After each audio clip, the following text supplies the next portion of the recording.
অঞ্চলে ওয়ার্ডের ভিতরে নিয়ে যাচ্ছে, এটা সত্যি আমার কাছে অত্যন্ত গর্বের বিষয়। তার কারণ এটা প্রথমবার আমরা ডায়মন্ড হারবারে চালু করি। এবং নন্দীগ্রামে সাধারণ মানুষ যখন ফোন করে আমি তখনই ঠিক করেছিলাম আজকে আমাদের এই ক্যাম্পের শুভ সূচনা হলো। আগামী 15 দিন এই ক্যাম্প চলবে। খালি সরস্বতী পুজোর দিন একদিন বন্ধ থাকবে, 23শে জানুয়ারি। 23শে জানুয়ারি বন্ধ থাকার পর 24 তারিখ আবার চালু হবে। 24 থেকে 30 তারিখ অবধি আবার টানা চলবে। তো টানা 15 দিন এই ক্যাম্প চলবে। 1 নম্বর ব্লকে একটা মডেল ক্যাম্প রয়েছে, 2 নম্বর ব্লকে একটা মডেল ক্যাম্প রয়েছে।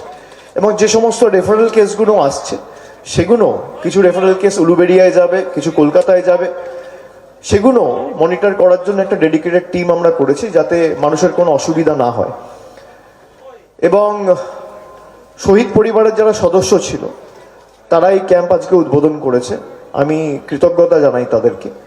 এই মানুষগুলোকে অনেকে ভুলে গেছে, কিন্তু এই মাটির প্রতি তাদের অবদান চির স্মরণীয় হয়ে থাকবে। এবং যতদিন নন্দীগ্রামের নাম থাকবে ততদিন তাদের যা অবদান সেটা ইতিহাসের পাতায় স্বর্ণাক্ষরে লেখা থাকবে বলে আমি মনে করি। এখানে কিছু লোক আমার সাথে ইন্ডিভিজুয়ালি, বিশেষ করে যাদের ক্রনিক কেসগুলো রয়েছে, যেগুলো অন্য জায়গায় পাঠানোর মতো রেফারালও কিছু কেস রয়েছে, যেগুলো কিছু কেস ব্যাঙ্গালোরে পাঠাতে হবে, দিল্লিতে পাঠাতে হবে, তামিলনাড়ুতে পাঠাতে হবে, কেরালায় পাঠাতে হবে। আমি সেগুলো আমার লেটার প্যাডে চিঠি করে সেই হাসপাতালের কর্তৃপক্ষের সাথে কথা বলে সেই কেসগুলো রেফার করে তাদের যাওয়া আসা আমার যতটুকু সামর্থ্য রয়েছে, আমি যেমন ডায়মন্ড হারবারেও করেছি, আমি এটা নন্দীগ্রামের ক্ষেত্রেও করছি। কোনো ব্যতিক্রম হবে না। এরপর আপনাদের যদি কোনো প্রশ্ন থাকে আপনারা করুন।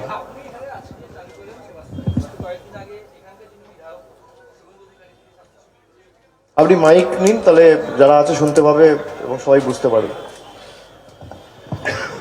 আপনি সেবাশ্রী আজকে চালু করলেন এখানে।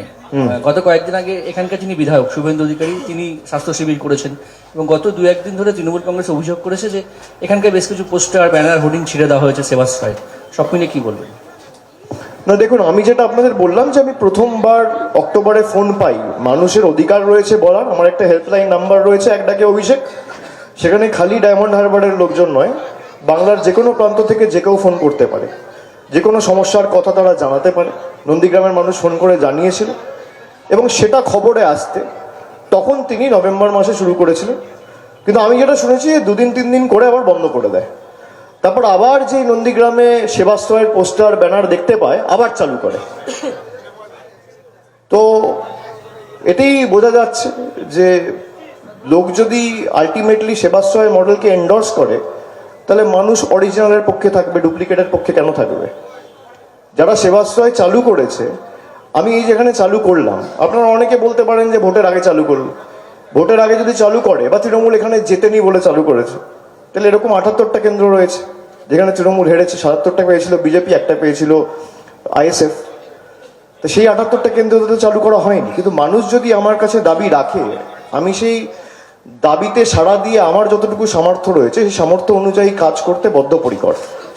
তো যারা এইসব হোর্ডিং, ব্যানার, পোস্টার ছিঁড়ছে, এটা তাদের হতাশার বহিঃপ্রকাশ।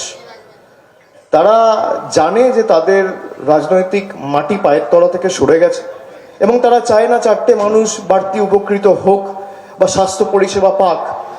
আমার লোকসভা কেন্দ্রে যদি কোনো বিরোধী দলের প্রতিনিধি কোনো ক্যাম্প করে বা কেন্দ্র সরকারের তরফ থেকে যদি একটা উন্নয়নমূলক প্রকল্প বা প্রজেক্ট আসে, আমি রেড কার্পেট পেতে নিয়ে আসবো। সেখানে তারা ব্যানার ছিঁড়ছে, পোস্টার ছিঁড়ছে, হোর্ডিং ছিঁড়ছে। কেন?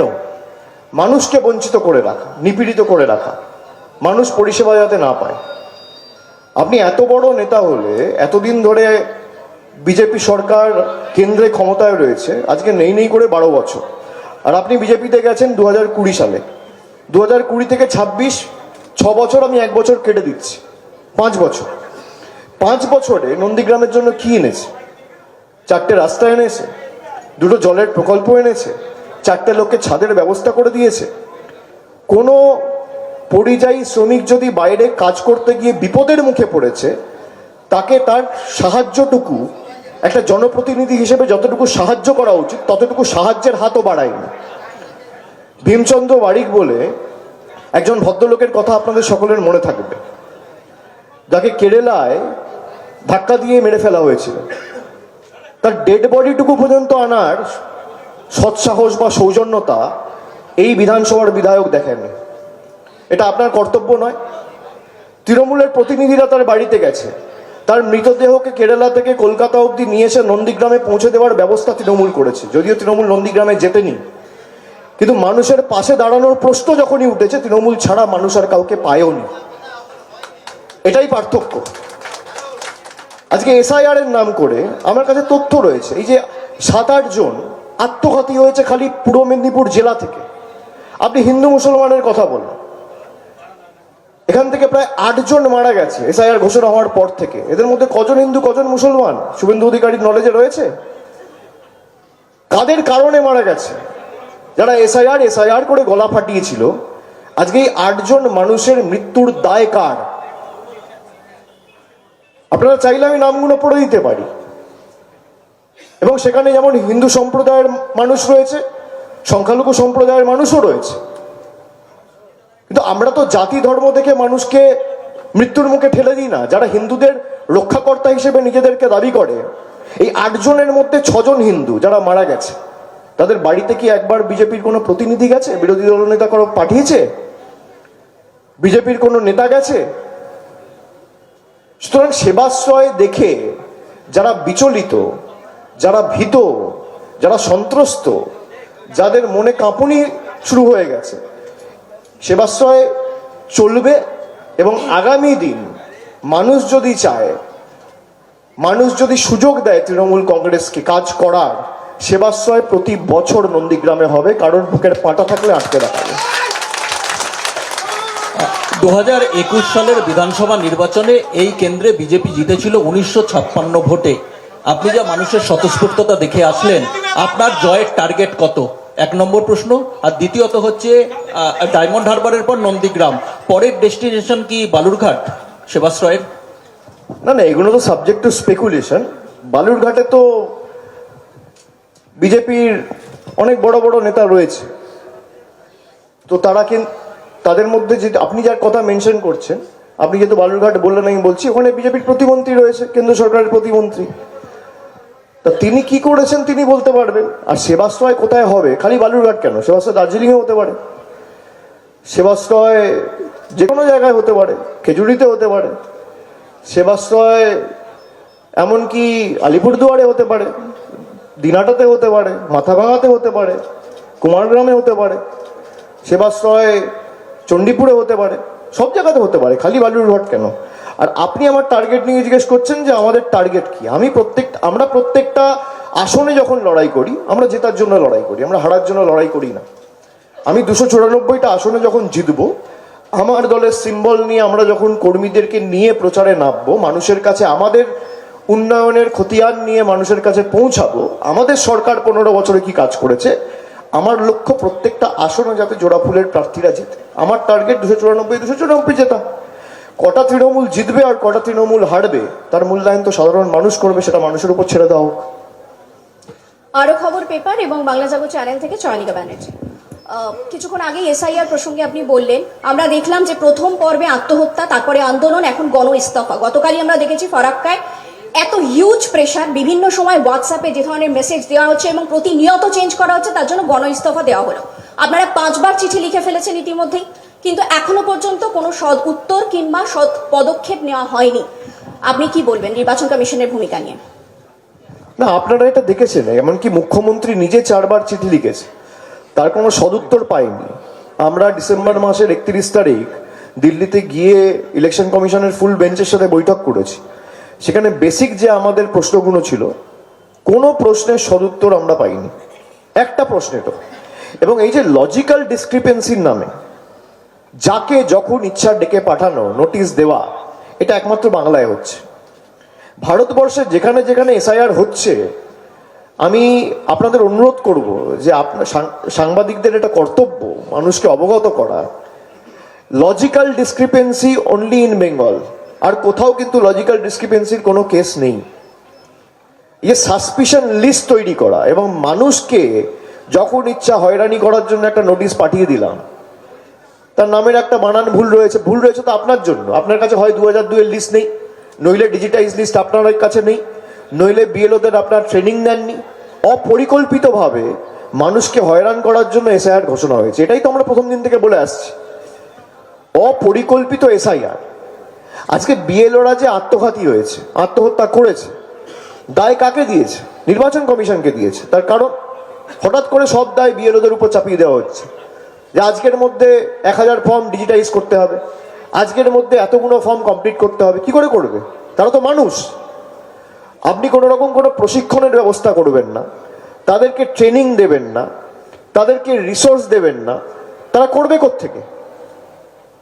আপনি 2 বছর ধরে করতেন, কেউ তো বারণ করছে না। আর সাসপিশন লিস্ট বা লজিক্যাল ডিসক্রিপেন্সির যে লিস্ট, এই লিস্ট আমরা বলেছি প্রকাশ্যে আনতে হবে। মুখ্যমন্ত্রী নিজে তার চিঠিতেও মেনশন করেছে, তিনি টুইটও করেছেন।